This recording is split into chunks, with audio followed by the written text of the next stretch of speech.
அனைவருக்கும் வணக்கம். நாம் இந்தியன் எக்கனாமிக் கிளாஸஸ் பார்த்துட்டு இருக்கோம். இந்த கிளாஸில் நாம் agriculture and food management chapter பார்த்துட்டு இருக்கோம். இதில் இது லாஸ்ட் டாபிக். இது ஸ்டபுள் பர்னிங்னா என்ன அப்படிங்கிறத நம்ம இந்த கிளாஸில் பார்க்க போகிறோம்.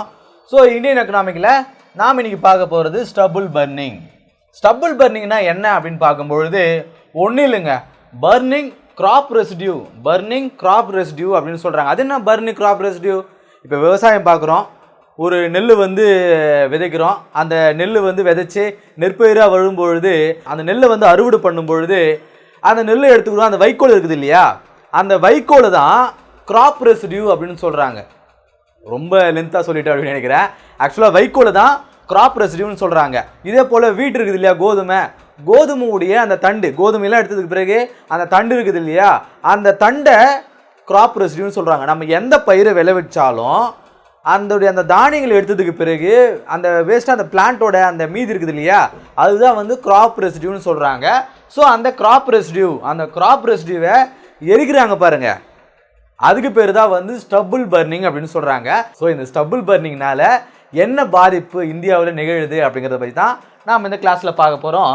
ஸோ இது எரிக்கிறதுனால, இந்த கிராப் ரெசிடியூவை எரிக்கிறதுனால இன்வைட் டெர்மைட்ஸ் அண்ட் பெஸ்டிசைட்ஸ், இது என்ன பண்ணும் அப்படின்னா பூச்சிகளையும் டெர்மைட்ஸையும் பெஸ்ட்டையும் இன்வைட் பண்ணுது அப்படின்னு சொல்கிறாங்க. அதாவது அரிப்பான்களையும் பூச்சிகளையும் இன்வைட் பண்ணுது இது காரணமா அப்படின்னு சொல்கிறாங்க. எதுக்கு? நிலத்தில் அப்படின்னு சொல்கிறாங்க. அது ஏன்றதை நம்ம இங்கே பார்க்க போகிறோம். ஸோ என்னன்றது தெரிஞ்சுக்குங்க. ஸோ இது எங்கே நிகழுது, எங்கே அதிகமாக நடக்குது அப்படின்னு பார்க்கும்போது பஞ்சாப் அண்ட் ஹரியானா ஃபார்மர்ஸ், பஞ்சாப்லேயும் ஹரியானாவிலையும் இந்த ஸ்டபுள் பர்னிங்கிறது அதிகமாக நடக்குது அப்படின்னு சொல்கிறாங்க.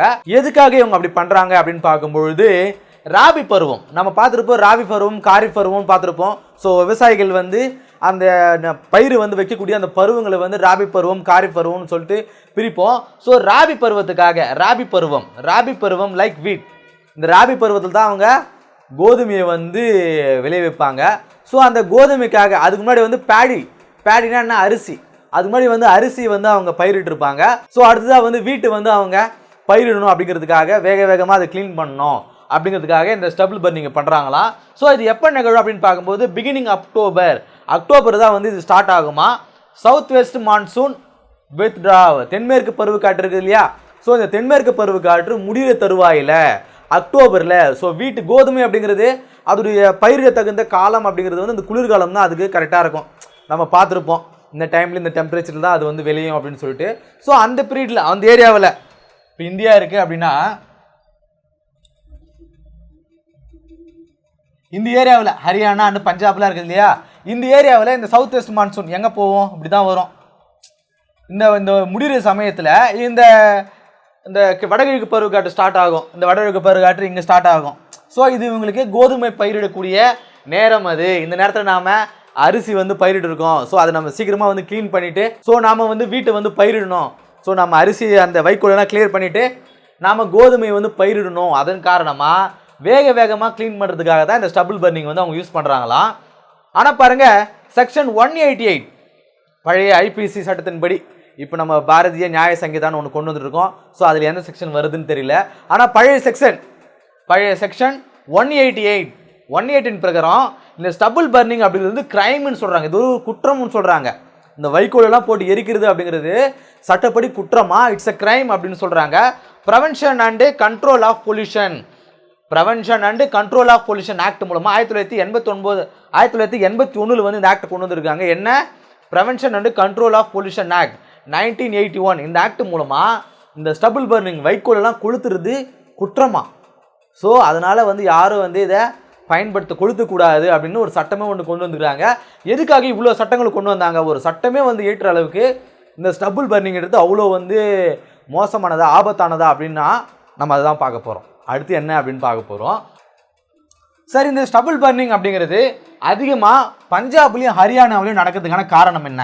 ஏன் இந்த இடங்களில் மட்டும் அதிகப்படியான இந்த ஸ்டபுள் பர்னிங் நடக்குது அப்படின்னு பார்க்கும்பொழுது 1960 நமக்கு என்ன வரும்?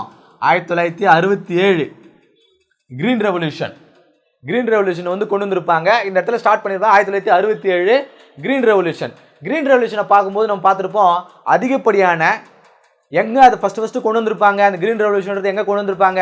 இந்த பஞ்சாப் ஹரியானா பகுதியில் தான் இந்த க்ரீன் ரெவல்யூஷனை முதல்ல கொண்டு வந்திருப்பாங்க. அந்த ஹை சீட்ஸ்லாம் வந்து இந்த இடத்துல தான் பேஸ் பண்ணியிருப்பாங்க. ஸோ இந்த ப்ரொக்யூர்மெண்ட் ப்ரைஸு, இந்த எம்எஸ்பி, இதெல்லாம் வந்து மினிமம் சப்போர்ட் ப்ரைஸ்லாம் வந்து கொண்டு வந்திருப்பாங்க இல்லையா. இதன் காரணம் மக்களுக்கு நல்ல வருவாய் வருது. ஸோ நிறைய வந்து பயிரிடுறாங்க, மக்கள் எல்லாம் வந்து பயிரில் வந்து ஸ்டார்ட் பண்ணுறாங்க. ஸோ அதன் காரணமாக நிறைய ப்ரொடக்ஷன் வருது இல்லையா. ப்ரொடக்ஷன் வர வர வர என்ன ஆகுது, அந்த இடத்துல இந்த ஸ்டப்பிள், இந்த வைக்கோலுடைய அந்த ப்ரொடக்ஷனும் வந்து அதிகமாகுது இல்லையா. ஸோ இதை அவங்க வந்து ரிமூவ் பண்ணணும். எப்படி ரிமூவ் பண்ணுறது? இப்போ நம்ம ஊர் மாதிரி இல்லை, நம்ம ஊரெலாம் வந்து கொஞ்சமாக நல்லா தான் இருக்கும். ஸோ அங்கேருந்து என்னுடைய தெரிஞ்ச ஒருத்தர் ராஜஸ்தான்லேருந்து இங்கே வச்சுருக்காரு. அந்த அண்ணன் சொன்னார், எனக்கு கிலோமீட்டர் கணக்கில் நிலம் இருக்குது அப்படின்னு சொன்னார். கிலோமீட்டர் கணக்கில்லையா? இன்றைக்கி டிராக்டர் எடுத்து உழ ஆரம்பித்தாங்க அப்படின்னா அது போகுமா 2-3 நாள், ஒரு வாரம்லாம் வந்து ஊதுகிட்டே இருப்பாங்களாம் அந்த நிலத்தை. அப்படி சொன்னார். அந்த அளவுக்கு வந்து லென்த்து கிலோமீட்டர் கணக்கில் எங்களுக்குலாம் வந்து நிலம் இருக்குன்னு சொல்லுவார். ஸோ பாருங்கள், அவ்வளோ பெரிய நிலம் வந்து அவங்க பயிர் செய்யும் பொழுது அந்த வைக்கோலெலாம் என்ன பண்ணுவாங்க, அது எப்படி க்ளீன் பண்ண முடியும் அவங்களால? ஸோ அதன் காரணமாக தான் வந்து ஸ்டபிள் பர்னிங்கை பண்ணுறாங்க அப்படின்னு சொல்கிறாங்க. இது வந்து குயிக் அண்ட் ஈஸி வே, குயிக்காக வந்து இது ரிமூவ் பண்ணலாம். ஸோ அதுக்காக கொளுத்தி விட்டுறாங்க. கொளுத்தி விட்டால் டக்குன்னு க்ளீன் ஆக போகுது. அது யார் இப்போ உட்காந்து க்ளீன் பண்ணுறது? நம்ம ஊரில் கூட பாருங்கள், எங்கள் ஊர் பக்கத்துலலாம் வந்து இந்த கரும்பு கொழிலாம் இருக்கும். கரும்பு கொழியில் இந்த சோகையெல்லாம் வந்து ரிமூவ்லாம் பண்ணிட்டு இருக்க மாட்டாங்க. அப்படியே கொளுத்தி வச்சிட்டாங்கன்னா அது பாட்டுன்னு எரிஞ்சு க்ளீன் ஆகிடும். ஸோ அடுத்த பயிருக்கு அதை செட் பண்ணிடுவாங்க. ஸோ இது மாதிரி இங்கே நம்ம கரும்பு சோகையில் அது மாதிரி பண்ணுறோம். ஸோ அங்கே வைக்கோலுக்கு அது மாதிரி பண்ணுறாங்க அப்படின்னு சொல்கிறாங்க. பிஃபோர் இதுக்கு இப்போ தான் இந்த ப்ராப்ளம் வருதா? இதுக்கு முன்னாடிலாம் இந்த ப்ராப்ளமே இல்லையா? ஏங்க ஆண்டு காலமாக வைக்கோலெலாம் நம்ம வந்து மாட்டுக்கு தானே பயன்படுத்துவோம். இப்போல்லாம் கொளுத்துறதே இல்லையா? திடீர்னு இந்த கொளுத்துறது அப்படிங்கிறது வந்து இவ்வளோ ஃபேமஸான காரணம் என்ன பார்க்கும்பொழுது, முன்னாடிலாம் நம்ம வந்து வைக்கோலை வந்து எதுக்காகலாம் பயன்படுத்துவோம்? மாடுகளுக்கு தீவனமாக கொடுப்போம். மாடுகளுக்கு கண்டிப்பாக வைக்கோல் தான் வந்து தீவனமாக கொடுப்போம். அதன் பிறகு வீட்டுகளுக்காகவும் குக்கிங்காகவும் பயன்படுத்துவாங்களாம். குக்கிங்காகவும் பானை வணைஞ்சிட்டு அது கொளுத்துறதுக்காக வைக்கோல்லாம் கூட பயன்படுத்துவாங்க. ஸோ ஏதாவது சமைக்கணுன்னாலும் வைக்கோலை வந்து பயன்படுத்துவாங்க. வைக்கோலை வந்து இந்த வரட்டி தட்டுறதுக்கெல்லாம் கூட வைக்கோலை யூஸ் பண்ணுவாங்க. ஸோ அதுக்காக குக்கிங்காகவும் யூஸ் பண்ணுவாங்களாம். ஹோம் வார்முக்காக வைக்கோலை கொளுத்தி அவங்களுக்கு வந்து சூடாக வச்சுக்கிறதுக்காகவும் குளிர்காயத்துக்கு பயன்படுத்துவாங்களாம். அதே போல் வீடுகளில் வந்து கூரை வேயறதுக்கும் வந்து வைக்கோலை வந்து பயன்படுத்துவாங்க. ஸோ இதுக்காக வந்து நிறைய வைக்கோலை வந்து பயன்படுத்துவாங்க. ஆனால் இன்றைக்கி வைக்கோல்லாம் பயன்படுத்துகிறோமா? கிடையாது. யார் வீட்லேயும் வந்து கூரை வீடு கிடையாது, எல்லோரும் வந்து மாடி வீடுக்கு மாறிட்டோம். ஸோ வைக்கோலுடைய தேவை அப்படிங்கிறது ரொம்ப கம்மியாகிடுச்சு, எல்லாம் கேஸ் அடுப்புக்கு மாறிட்டோம். ஸோ வைக்கோலுடைய தேவை அப்படிங்கிறது ரொம்ப குறைஞ்சி போன காரணத்தினால இப்போ மாடுகளுக்கும் வந்து வைக்கோலை வந்து தரது இல்லையா. ஏன்? இது வந்து அவுட்டேட்டட் ஆகிடுச்சு. அதே போல் ரைஸ்ட்ரான்றது தான் வந்து வைக்கோல்னு சொல்கிறாங்க. ரைஸ்ட்ரா அப்படிங்கிறது வைக்கோல் அப்படின்னு சொல்கிறாங்க. நாட் ஃபார் அனிமல்ஸுக்கு வந்து கொடுக்க மாட்டேன்றாங்களா இப்போல்லாம் வைக்கோலை மாடுகளுக்கே வந்து தீவனமாக கொடுக்க மாட்டேன்றாங்களா. ஏன்னா அதில் வந்து சிலிக்கா கண்டென்ட் வந்து அதிகமாக இருக்குதுன்னு சொல்கிறாங்க. ஸோ சிலிக்கா கண்டென்ட்டும் வந்து அதிகமாகுது. பாஸ்மதி இல்லாத வேறு எந்த அரிசிகள் வந்து பயிரிடும் பொழுதும் அந்த அரிசிகளுடைய வைக்கோலில் வந்து அதிகமாக சிலிக்கா கண்டென்ட் இருக்குது. ஸோ அதனையும் வந்து நம்ம அனிமல்ஸுக்கு வந்து கொடுக்க மாட்டேன்றோம் அப்படின்னு சொல்கிறாங்க.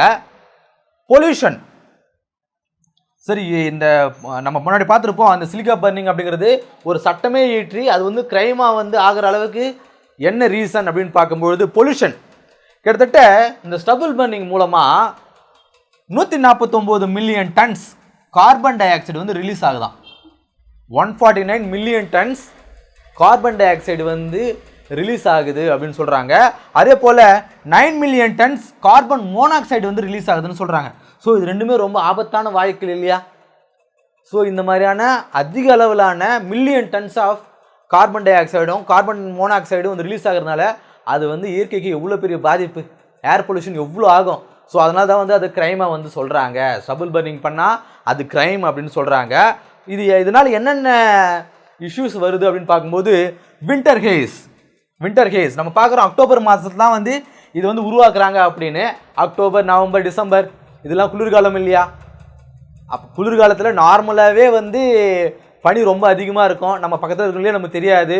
ஸோ டெல்லி மாதிரியான ஏரியாக்களில் நம்ம டிவிலலாம் பார்த்துருப்போம். டெல்லி மாதிரியான ஏரியா, டெல்லி எங்கே தான் இருக்குது, பஞ்சாப் ஹரியானா பக்கத்தில் தான் வந்து டெல்லி இருக்குது. ஸோ இந்த ஸ்டபிள் பர்னிங் மூலமா அதிக புகையின் காரணமாக பக்கத்தில் இருக்கிறவங்க கூட யாருன்னே தெரியாத அளவுக்கு புகை மூட்டம் வந்து அங்கே உருவாகுதான். நியூஸில் நீங்கள் பார்த்துருப்பீங்க அடிக்கடிக்கு. ரொம்ப பனிமூட்டமாக இருந்தது. அதுக்கு ரீசன் என்ன? இந்த ஸ்டபிள் பர்னிங் தான். இந்த மாதிரி கொளுத்துறது மூலமாக அதிகமாக புகை வர்றதுனாலமா இந்த பனிக்காலத்தில் இந்த வின்டர் ஹேஸ் வந்து உருவாகுது. அதே போல் சாயில் ஃபெர்டிலிட்டி, நிலத்துடைய மலட்டுத்தன்மையை வந்து அதிகமாகுதுன்னு சொல்கிறாங்க. அதே போல் இன்க்ரீஸ் எனிமி பெஸ்ட் நம்ம ஃபர்ஸ்ட்லேயே பார்த்துருப்போம். இந்த ஸ்டபிள் பர்னிங் மூலமாக இன்வைட் டெர்மைட்ஸ் அண்ட் பெஸ்ட், இந்த பூச்சிகள்லாம் வந்து அதிகமாக உருவாகுதுன்னு சொல்கிறாங்க இல்லையா. ஸோ ஏன் அப்படின்னு பார்க்கும்பொழுது காற்றில் இருக்கக்கூடிய மைக்ரோ ஆர்கானிஸ் வந்து கொல்லப்படுது.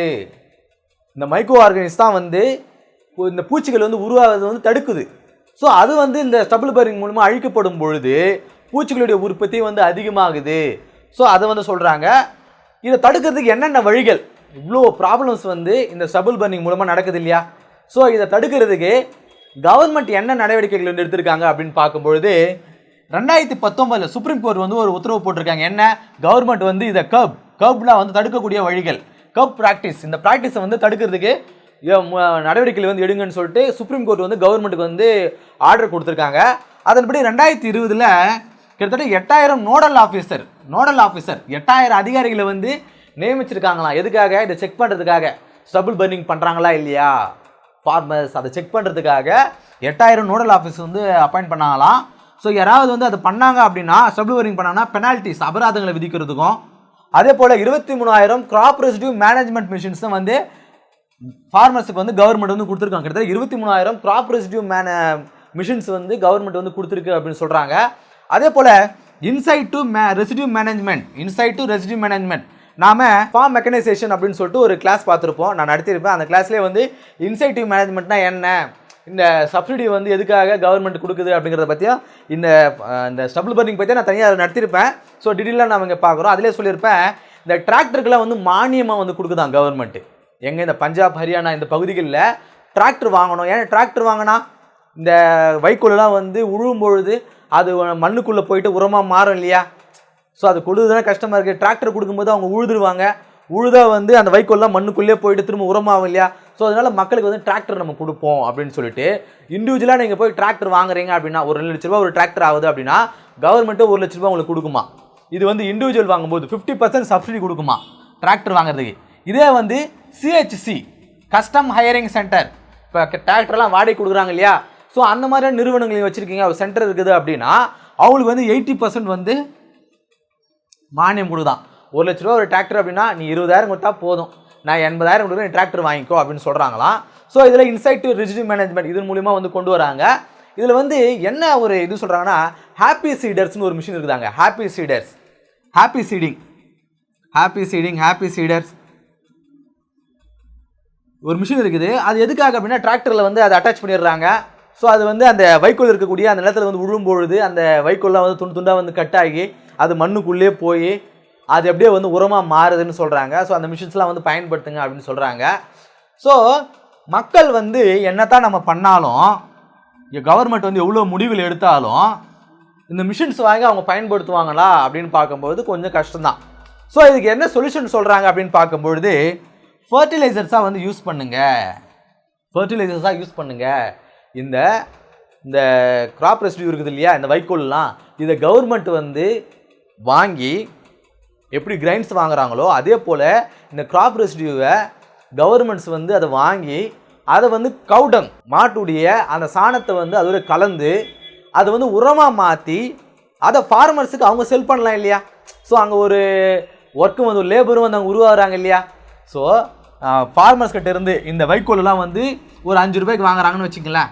இந்த ஃபார்மர்ஸ் கிட்ட இருந்து 5 ரூபாய்க்கு வாங்குறாங்க. இதை வந்து கவர்மெண்ட் வந்து ப்ராசஸ் பண்ணி அதை ஃபர்டிலைசர்ஸாக மாற்றினதுக்கு பிறகு அதை 10 ரூபாவா ஃபார்மர்ஸுக்கு சேல் பண்ணலாம் இல்லையா.